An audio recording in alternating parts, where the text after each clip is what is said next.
95వ రోజు గీతా మకరందం Bhagavad Gita part 95 by Aravinda Kumar upload చేస్తున్నాను. విని ఆరాధించండి. నచ్చితే లైక్ చేయండి, షేర్ చేయండి మిత్రులతో, మరియు సబ్స్క్రైబ్ చేయండి నా ఛానల్ని. Thank you.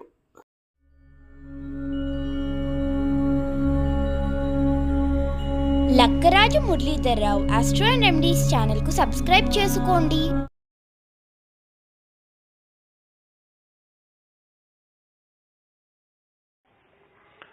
శ్రీ గురుభ్యో నమః. గీతామకరందంలో 95వ రోజు.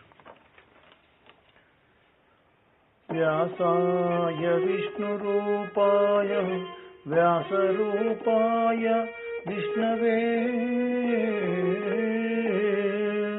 నమో వై బ్రహ్మనిధయే వాసిష్ఠాయ నమో నమః.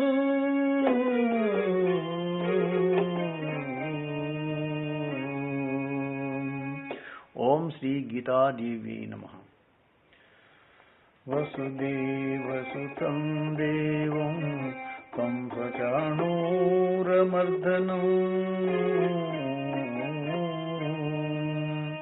దేవకీ పరమానందం కృష్ణం వందే జగద్గురుం. ఓం నమో భగవతే వాసుదేవాయ. పరమాత్మను స్మరించవలసినటువంటి విధానాన్ని చెప్పినటువంటి తర్వాత మరి ప్రయాణ కాలంలో అనుసరించాల్సినటువంటి సాధన విషయాన్ని స్పష్టం చేస్తున్నాడు 10వ శ్లోకంలో భగవాను. ప్రయాణకాలే మనసాచలేన భక్త్యా యుక్తో యోగబలేన చైవ భ్రువోర్मध्ये ప్రాణమావేశ్య సమ్యక్ సతం పరం పురుషముపైతి దివ్యం.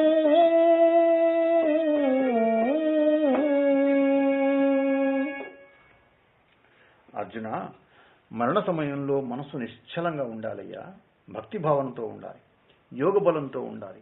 భూమధ్యంలో ప్రాణాలను చక్కగా నిలపాలి. దివ్యమైనటువంటి పరబ్రహ్మాన్ని పొందాలి. మరణం అంటే ఏదో కాదు, మార్పే మరణం. ప్రపంచంలో మనకు గోచరించేదంతా మార్పే. అదేవిధంగా మన దేహంలో కూడా నిరంతరం మార్పులు జరుగుతూనే ఉన్నాయి. వాస్తవం చెప్పాలంటే నిమిషాలు కాదు కదా, కనీసం కొన్ని క్షణాలైనా మనలో ఏ మార్పు లేకుండా ఉండటం సాధ్యం కాదు. నిరంతరం మార్పు జరుగుతూనే ఉన్నా ఆ జరిగే మార్పు మనకు తెలియకుండా జరిగిపోతుంది. మనలో జరిగే మార్పును ఇతరులు గుర్తించి చెప్పినప్పుడు అవునా, నిజమేనా అని ఆశ్చర్యపోతూ ఉంటాం. మనలో జరిగే ఈ పరిణామాన్ని మనమే గుర్తించలేకపోవడానికి కారణం ఏమిటంటే మార్పు చెందనిది కూడా మనకు అర్థం కాకుండా మనలోనే ఉండడం. ఓ విధంగా చెప్పాలంటే ఇటు జీవితాశకు అటు మరణ భయానికి అన్నిటికీ ఇదే కారణం. చావు అనగానే ఎవరికైనా భయం. అవినాశి అయినటువంటి జీవస్వరూపం నశించే పంచభౌతిక దేహంతో తాదాత్మ్యం చెందడమే ఈ మరణ భయానికి, మహాభయానికి కారణం. కాబట్టి మరణం భయకారణం కాదు. మరణానికి సంబంధించినటువంటి జ్ఞానం లేకపోవడమే భయకారణం. మరణం అనేది శిక్ష కాదు, అదొక శిక్షణ. మరణంలో ఏ నష్టమూ లేదు. అక్కడ జరిగేదంతా కేవలం మార్పే. ఒక దేశకాల పరిధి నుంచి మరొక దేశకాల పరిధిలోనికి ఇల్లు మారినట్లు మారడమే మరణంలో జరుగుతూ ఉంది. ఒకే ద్వారం గుండా వ్యక్తి విశ్వంలోకి ప్రవేశించి ఉండవచ్చు, అలాగనే ఒకే ద్వారం గుండా నిష్క్రమించాలని నియమం ఏం లేదు కదా. మనము ఈ ప్రపంచం నుంచి నిష్క్రమించడానికి చాలా ద్వారాలు ఉన్నాయి. ఏ ద్వారం నుంచి ఎవరు నిష్క్రమిస్తారు, ఎలా దేహం నుంచి నిష్క్రమించిన తర్వాత ఏ మార్గంలో ప్రయాణిస్తారు, ఎక్కడెక్కడికి చేరుతారు మొదలైనటువంటి ఆసక్తికరమైన విషయాలన్నీ కూడా మనకి ఈ అధ్యాయంలో మనకు కనబడబోతున్నాయి. మనకు ఇంతవరకు మరణ సమయంలో సాధకుడనే విషయాన్ని విస్తారంగా మనం విశ్లేషించుకున్నాం. మరి మరణ సమయంలో యోగులు స్వచ్ఛందంగా మరణించడం కూడా ఉంది కదా. అంటే ప్రాణం పోయే సమయంలో అవసరమని భావిస్తే ప్రాణ నిష్క్రమణాన్ని ఆపి తమ అభిష్టానికి అనువైన కాలంలో యోగి ప్రాణాన్ని త్యజిస్తాడు. అదే స్వచ్ఛంద మరణం. ఈ సామాన్యులకు సాధ్యమయ్యే విషయం కాదు. యోగబలం కలవారే దానికి అర్హులు. కాబట్టి యోగబలం గల యోగి మరణ సమయంలో నిశ్చలమైనటువంటి భూమధ్యం లోపట భక్తితోపట ఉండు యోగబలంతో కూడినవాడై భూమధ్యంలో ప్రాణాన్ని నిలిపినవాడై ఏమర్పాటు లేనివాడై మనం ఇంతకుముందు చెప్పినట్లు కవి పురాణం మొదలైనటువంటి లక్షణాలు ఉంటే ఆ దివ్య పురుషుని ఆయన పొందే అవకాశం ఉంటుంది. మరి మరణకాలంలో యోగి యొక్క మనసు నిశ్చలంగా ఉంటుంది. గాలి లేని చోట దీపంలాగా చలనరహితంగా ఉంటుంది. యోగ సాధనలో దేన్ని సాధించాలన్నా మనస్సే ప్రధానమై ఉంటుంది. నిశ్చలమైన మనస్సు చేతనే పరతత్వాన్ని దర్శించవలసి ఉంటుందని ఉపనిషత్తు కూడా చెప్పింది. కాబట్టి అలాంటి మనసు చలిస్తే ముఖ్యంగా మరణ సమయంలో యోగం పట్టు తప్పుతుంది. మనసు ప్రియంగా ఉండాలి. అసంతృప్తి లేని మనస్సే నిశ్చలంగా ఉంటుంది. ధ్యానంలోనే మనసు నిశ్చలంగా ఉండడం అవసరం. ఇక మరణ సమయంలో చలిస్తే ప్రయోజనం ఉంటుందా చెప్పండి. మరణ సమయంలో పరమేశ్వరుని అనుస్మరించడానికి మనసు నిశ్చలంగా ఉండాలి అంటే పరమేశ్వరునిపై అచంచలమైన భక్తి ఉండాలి. ఆసక్తి లేని చోట, ప్రియత్వం లేని చోట మనసు నిశ్చలంగా ఉండలేదు. పరమేశ్వరుని యందు పరమ ప్రియత్వమే భక్తి. కాబట్టి యోగికి నిశ్చలమైన మనస్సు, అకుంఠితమైన భక్తి ఉండి తీరాలి. పరమేశ్వరుని యందు ప్రగాఢమైనటువంటి ప్రేమను, ఆసక్తిని కలిగి ఉండడమే భక్తి అని చెప్పేసి ఇక్కడ మనకు గుర్తు చేస్తున్నాడు. నిశ్చలమైనటువంటి చిత్తము, అచంచలమైన భక్తి కలిగి ఉన్నప్పటికీ దారుణమైనటువంటి మరణకాలంలో బుద్ధి విచలితమయ్యే ప్రమాదాన్ని మనం నిరాకరించలేం దాన్ని మనం. అలాంటి సమయంలో కాలు జారిన వాడు గోడనో లేదా స్తంభాన్నో పట్టుకొని తన సహాయంతో పడకుండా నిలిచినట్లు మరణ సమయంలో యోగి యోగ బలం చేత నిలబడాలి. యోగ బలం చేత స్థిరత్వాన్ని పొందిన యోగి ప్రాణాన్ని భూమధ్యంలో నిలుపుతాడు. అంటే విషయాంతర వృత్తి నిరోధం చేత చిత్తాన్ని అంతర్ముఖం చేసి పరమేశ్వరుని యందే స్థిరంగా నిలపడం. దీనినే ధారణగా చెప్పారు యోగశాస్త్రంలో అనమాట. ధారణకు ఇక్కడ భూమధ్య ప్రదేశం సూచించబడింది. హృదయ పద్మమునందు, నాసికాగ్రమునందు, జిహ్వాగ్రమునందు ఇలా అనేక ప్రదేశాలను నిలపడం వ్యవహారంలో ఉంది, చూస్తుంటాం మనం. కానీ ఇక్కడ ప్రత్యేకంగా గీతాచార్యుడు ఏం చెప్తున్నాడంటే మరి ధారణ ప్రదేశంగా భూమధ్యం అని సూచించాడు. రెండు కనుబొమ్మల మధ్యలో భాగంలో పట. మనకు ఏదైనా శృతికి రానప్పుడు చూపుడు వేలును, బొటన వేలును భూమధ్యం మీద ఉంచి నొక్కుతాం. ధారణకు ఇది అనువైన ప్రదేశం కావడమే ఆ విధంగా నొక్కడంలోని ప్రధాన ఉద్దేశం అని మనకు తెలుస్తుంది. మనకు హృదయం నుంచి బహిర్గతమయ్యేటువంటి ఇడా పింగళ నాడులను నిరోధించి హృదయం నుంచి ఊర్ధ్వంగా పయనించేటువంటి సుషుమ్న నాడి ద్వారా హృదయంలోని ప్రాణాన్ని కంఠం వద్దకు చేర్చి అక్కడ వేలాడుతున్నటువంటి చిరునాలుక గుండా భూమధ్యమునకు చేర్చి అంటే కనుబొమ్మల మధ్య స్థిరంగా ఉంచి ఆ తర్వాత ఊర్ధ్వంగా పయనింపచేసి బ్రహ్మరంధం ద్వారా నిష్క్రమించి యోగి దివ్యమైనటువంటి పరమ పురుషుని పొందుతాడు. ఇది యోగి యొక్క పరమ నిర్యాణంతి. భీష్ముడు కూడా ప్రాణ సంచారాన్ని నిరోధించి మరణాన్ని తన అదుపులో ఉంచుకున్నాడు. కృష్ణ, ఈ కళేబరాన్ని త్యజించడానికి నాకు ఆజ్ఞ ఇవ్వవయ్యా అని చెప్పేసి, నీ ఆజ్ఞతో ఈ దేహాన్ని త్యజించి పరమగతిని పొందుతాను అన్నాడు భీష్ముడు. అదేవిధంగా స్వచ్ఛందంగా ప్రాణాన్ని విడిచిపెట్టేశాడు. ఇదే స్వచ్ఛంద మరణం. ఉత్తమ యోగి పొంగులకే ఇది సాధ్యం. కాబట్టి శ్వాసను లోనికి తీసుకున్న తర్వాత తిరిగి దాన్ని బహిర్గతం చేయకుండా లోపలే నిలిపి హృదయంలో పూరించినటువంటి ప్రాణాన్ని సుషుమ్న నాడి ద్వారా ఊర్ధ్వంగా కంఠ ప్రదేశానికి నడిపి అక్కడి నుంచి ఉన్నతంగా పంపి భూమధ్యంలో స్థిరంగా నిలిపి ఆ తర్వాత సహస్రారం నుండి అంటే బ్రహ్మరంధ్రం ద్వారా నిష్క్రమింపచేయడం స్వచ్ఛంద మరణం. యోగి ప్రాణాన్ని ఈ విధంగా త్యజిస్తాడు. కాబట్టి ఆ విధంగా త్యజించినటువంటి వాడు పరమగతిని పొందుతాడు. చివరగా యోగ బలం చేత దేహాన్ని చాలించాలి అన్నాడు. కాబట్టి దివ్యమైనటువంటి పరమపదం ఏ విధంగా ఉంటుందో చెప్తున్నాడు 11వ శ్లోకంలో పట.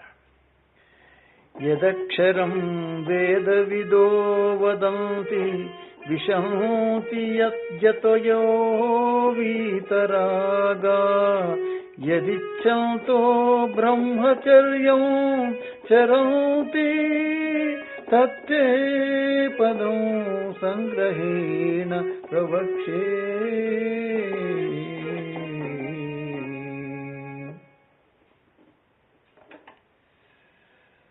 అర్జున, పరమపదం ఏమిటో నీకు సంగ్రహంగా చెప్తాను. వేద విధులు దాన్ని అక్షరం అంటారయ్యా. రాగరహితులైనటువంటి యతి పురుషులు దాని లోపటే ప్రవేశిస్తారు. కాబట్టి దాన్ని ఆశించే బ్రహ్మచర్యాన్ని పాటిస్తూ ఉంటారు అని చెప్తున్నాడు. ధ్యాన సమయం లోపట ఏదో ఒక నామం చేత పరమేశ్వరుని అనుస్మరించడం జరగాలి.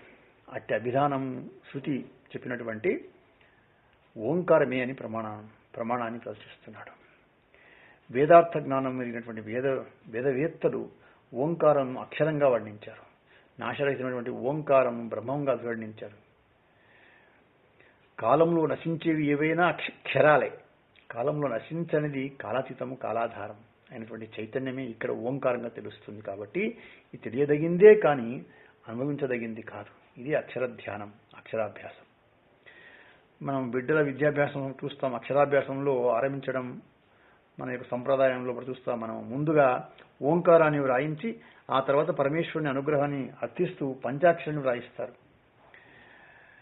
సమస్త విద్యలు ఓంకారం నందే ఉన్నందున బ్రహ్మవాచకమైనటువంటి ఓంకారాన్ని అక్షరాభ్యాస కాలంలో ప్రథమంగా రాయిస్తారు. ఈ విధంగా రాసినటువంటి ఓంకారం యొక్క పూర్ణత్వాన్ని విద్యాస్వరూపంగా జ్ఞానంలో గ్రహిస్తారట. పరమ వైరాగ్యవంతులైనటువంటి యతి పురుషులు అక్షరూపమైనటువంటి ఈ పరబ్రహ్మమునందే ప్రవేశిస్తున్నారు అంటున్నాడు. కాబట్టి ఏ విషయమునందు మనకు ఆసక్తి ఉంటుందో దాని యందు రాగం ఉదయిస్తుంది. రాగవృత్తుల చేత సంస్కారాలు కలుగుతూ ఉంటాయి. ఈ సంస్కారాలు తిరిగి రాగవృత్తులను కదిలిస్తూ ఉంటాయి. ఈ వృత్తి సంస్కారం చక్రం పరిభ్రమిస్తూ ఉన్నంత కాలం సంసార చక్రం తిరుగుతూనే ఉంటుంది. కాబట్టి రాగరహితమైన చిత్తం శుద్ధపడి ఉంటుంది.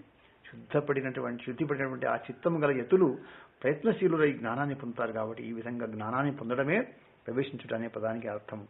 కాబట్టి ప్రవేశించడం అంటే జ్ఞానాన్ని పొందుటయే అనే విషయం స్పష్టం చేసుకుంటూ, మరి అక్షర స్వరూపమైనటువంటి బ్రహ్మాన్ని ఆశించి సాధకులు బ్రహ్మచర్య వ్రతాన్ని ఆచరిస్తారు అంటున్నాడు. బ్రహ్మము అనేటువంటి విషయమునందు చరించడమే బ్రహ్మచర్యం. అంటే బ్రహ్మజ్ఞానం కొరకు గురు సన్నిధిలో శ్రవణ మనన నిధిధ్యాసలను సాగించడం బ్రహ్మచర్యం అవుతుంది అని చెప్పేసి ఇక్కడ మనకు గుర్తు చేస్తున్నాడు. ఇక్కడ మనకి బ్రహ్మచర్యంలో ఉన్నటువంటి విషయంలో పట మరి వేద విధులు దేనిని అక్షరం అన్నారో, వైరాగ్యవంతులైనటువంటి యతులు దేనిని పొందుతారో, దేనిని ఆశించి సాధకులు బ్రహ్మచర్యం పాటిస్తూ ఉన్నారో అది ఓంకారం అనే పదం అంటున్నాడు. ఏది పొందబడుతుందో దానిని పదం అంటారు. అంటే జ్ఞానం చేత పొందబడేది అని అర్థం. అది ఏదో కాదు, ఓంకారమే. మరి ప్రణవ ధ్యాన పద్ధతి ఏ విధంగా ఉండాలి అంటే ఓంకారం ధ్యాన పద్ధతి ఏ విధంగా ఉండాలని చెప్పేసి మనకు 12వ శ్లోకం లోపల వివరిస్తున్నాడు భగవానుడు.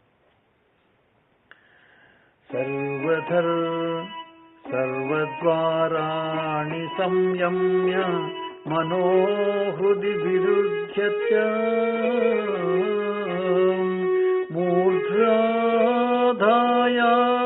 మూర్ధ్యాధాయాత్మనః ప్రాణో ఆస్థితో యోగధారిణో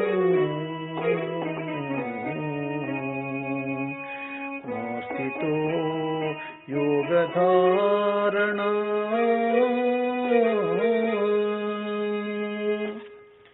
ఇంద్రియ ద్వారాలన్నీ మూసేస్తారు. మనస్సును హృదయంలో నిలుపుతాడు. ప్రాణాన్ని శిరస్సులో ఉంచుతాడు. యోధాలను అవలంబిస్తాడు అని చెప్తున్నాడు. మనకు తెలిసింది ఏదో అదే మన ప్రపంచం. కాబట్టి నాకు తెలిసింది ఏదో అదే నా ప్రపంచం, మీకు తెలిసింది ఏదో అదే మీ ప్రపంచం. కాబట్టి నాకు తెలిసిన దానికన్నా వేరుగా ప్రపంచం ఉంటే ఉండొచ్చు, కానీ ఆ ప్రపంచం నా మటుకు నాకు లేనిదే. నాకు తెలిసిందే నా ప్రపంచం. నాకు ఏది తెలిసినా నా ఇంద్రియ మనస్సుల ద్వారా తెలియవలసిందే, కానీ మరొక విధంగా తెలిసే అవకాశం లేదు. బయట ఏది ఉన్నా అది నా మనస్సులో ఆలోచనగానే తెలుస్తూ ఉంది.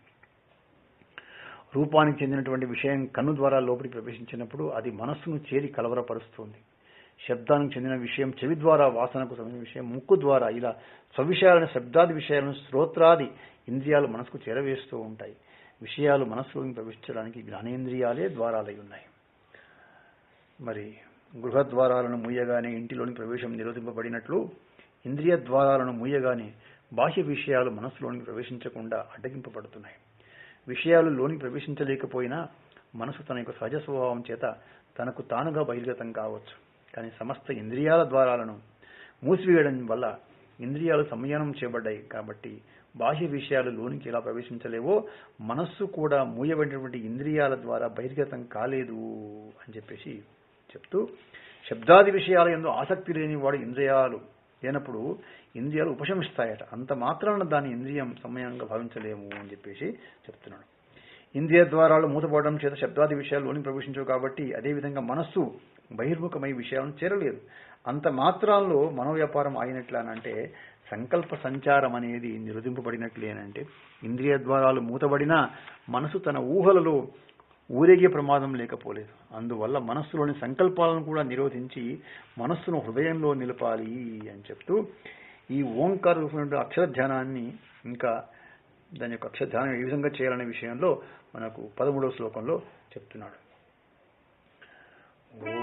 ఓం ఇత్యేకాక్షరం బ్రహ్మం వ్యాహరం మామనుస్మరం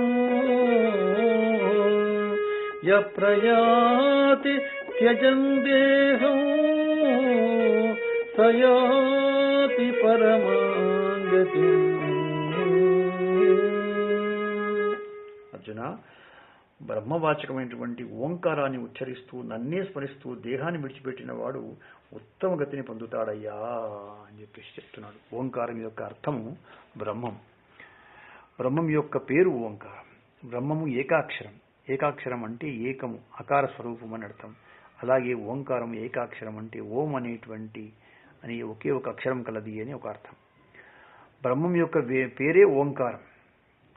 ఇక్కడ మనం ఈ విషయాన్ని గుర్తు చేసుకుంటూ ఓంకారాన్ని ఉచ్చరించాలి. ఓంకారం యొక్క అర్థమైనటువంటి పరమేశ్వరుని అనుస్మరించాలి. ఓం అనే శబ్దము బ్రహ్మాన్ని గుర్తు చెప్తుంది. ఆ విధంగా చూసినప్పుడు బ్రహ్మము బ్రహ్మజ్ఞానము రెండు ఒకటే కాబట్టి ఓంకారము బ్రహ్మస్వరూపమే, ప్రణవోపాసనము బ్రహ్మోపాసనమే అవుతుంది అని చెప్పేసి ఇక్కడ మనకు చెప్తున్నాడు. మనకు ఓంకారము సర్వమంత్ర స్వరూపం, అది వేదసారమది. సర్వమంత్రాలలో ప్రణవమే ఉత్తమమైనది. అట్టి ఓంకార జపాన్ని భావార్థహితంగా సాగించి ధనించేటువంటి వారు సంసార బంధం నుంచి విడిపడి ఉత్తమ గతి అనే మోక్షాన్ని పొందుతారు అని చెప్తున్నాడు. ఓంకార సర్వమంత్రాణాం ఉత్తమః పరికీర్తితః ఓంకారేణ ప్లవేనైవ సంసారాభ్యుతరిష్యతి.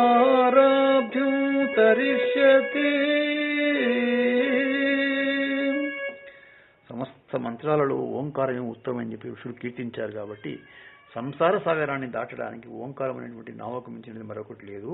అందువల్ల ప్రణవం కూడా తారక మంత్రమే. మరణ సమయంలో ఓంకారాన్ని జపిస్తూ దాని అర్థమైనటువంటి ఈశ్వరుని స్మరిస్తూ యోగి దేహాన్ని త్యజించి వెళుతున్నాడు. కాబట్టి దేహాన్ని త్యజించి వెళుతున్నాడు అని ప్రయాణ విశేషాన్ని చెప్పడం చేత మరణం అనేది దేహానికే కానీ దేహాన్ని విడిచిపెట్టి వెళ్లే జీవునికి కాదని స్పష్టమైపోయింది. ఆ విధంగా వెళ్లేవాడు ఉత్తమ గతిని పొందుతాడు. ముందుగానే మనం చెప్పుకున్నట్లు ఈ విధమైనటువంటి యాత్ర యుగ సంబంధమైనదే అవడం వల్ల ఈ విధమైనటువంటి ముక్తి ముక్తియే కానీ జీవన్ముక్తి కాదని గ్రహించాలి. జీవన్ముక్తుడు దేహాన్ని త్యజించి బ్రహ్మప్రాప్తిని పొందుతాడు. కాబట్టి అతడు జీవుడుగా పయనించడానికి అనేది ఉండదు. కానీ ఇది యోగి ప్రయాణం. దేహాన్ని వదిలిపెట్టిన యోగి బ్రహ్మలోకానికి పయనమవుతాడని, అక్కడ బ్రహ్మదేవుని చెంత ఆసీనుడై శాస్త్రాన్ని శ్రవణం చేసి అక్కడి నుంచి మోక్షాన్ని పొందుతాడు. ఇదే క్రమం యొక్క ముక్తి.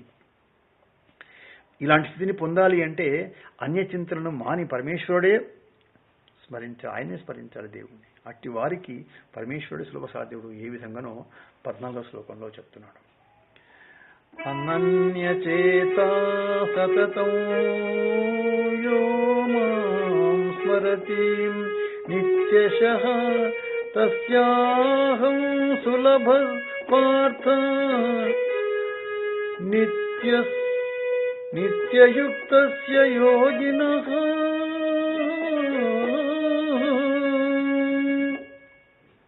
అర్జున, నన్ను పొందడానికి సులభమైన ఉపాయం చెబుతున్నాను విను. మనసులో మరొక ధ్యాస ఉండకూడదు. నిరంతరం నన్నే స్మరించాలి. నిత్యం యోగనిష్టలో ఉండాలి. అట్టి భక్తుడు నన్ను సులభంగా పొందుతాడు అని చెప్పేసి గుర్తు చేస్తున్నాడు. ఇక్కడ ఇతర విషయాల యందు ఎవరి మనసు లగ్నం కాదో అట్టి మనసు కలవారు అనన్య చిత్తులు. అనన్య చిత్తులైనటువంటి భక్తులు భగవంతుని యందే పరమాసక్తిని కలిగి ఉంటారు. ఒక జీవనది ఏ విధంగా అఖండంగా సముద్రం ప్రవహిస్తూ ఉంటుందో అదేవిధంగా అనన్య చేతస్సు భక్తుల హృదయాలు కూడా పరమేశ్వరుని చింతిస్తూ పరమేశ్వరుని వైపే పరుగులు తీస్తుంటాయి అని చెప్పేసి ఇక్కడ మనకు గుర్తు చేస్తున్నాడు. అభ్యాసం అనేది ఎప్పుడే కానీ దృఢం కావాలి అంటే మనకు 3 రకాల విషయాలు గుర్తుపెట్టుకోవాలని మీకు నా వీడియో కనుక నచ్చితే లైక్ చేయండి, షేర్ చేయండి. ఈ వీడియో కింద ఉన్న బెల్ ఐకాన్ను క్లిక్ చేయడం ద్వారా నా ఛానల్ను సబ్స్క్రైబ్ చేసుకోండి. దీనివల్ల మీకు నా వీడియోలు అందుబాటులో ఉంటాయి. Thank you. అత్యంత ఆదరంతో చేయాలి అంటున్నాడు. కాబట్టి నిత్యం పరమేశ్వరుని స్మరించడం అనేటువంటిది చాలా ముఖ్యమైన విషయం గుర్తుపెట్టుకుంటూ పరమేశ్వరుని నిత్యం నిరాటంకంగా స్మరించేటువంటి భక్తులు పరమేశ్వరుని అందే చరిస్తారు. కాబట్టి వాళ్లే నిత్యయుక్తులు అంటారు. అంటే సమాహిత చిత్తులైనటువంటి యోగులు. అట్టి వారికి పరమేశ్వరుడు కష్టం లేకుండా ప్రాప్తిస్తాడు. కాబట్టి భగవంతుడు ఆయన భక్త సులభుడయ్యాడు అని చెప్తూ భగవంతుడు భక్తి చేతనే కదా ప్రాప్తిస్తాడు. కాబట్టి ఇక్కడ భగవంతుడు సులభుడు అంటే ఆయన పొందడానికి మనం చేసేటువంటి భక్తి సాధన సులభం. Lakkaraju Muralidhar Rao astro and remedies channel కు సబ్స్క్రైబ్ చేసుకోండి. సులభుడే అనుకుందాం. ఈ విధమైనటువంటి సౌలభ్యం వల్ల ఏమి సిద్ధిస్తుంది అని చెప్పేసి మనకు రాబోయేటువంటి 15వ శ్లోకంలో ఆ విషయాన్ని చెప్తున్నాడు. సర్వం శ్రీకృష్ణార్పణమస్తు.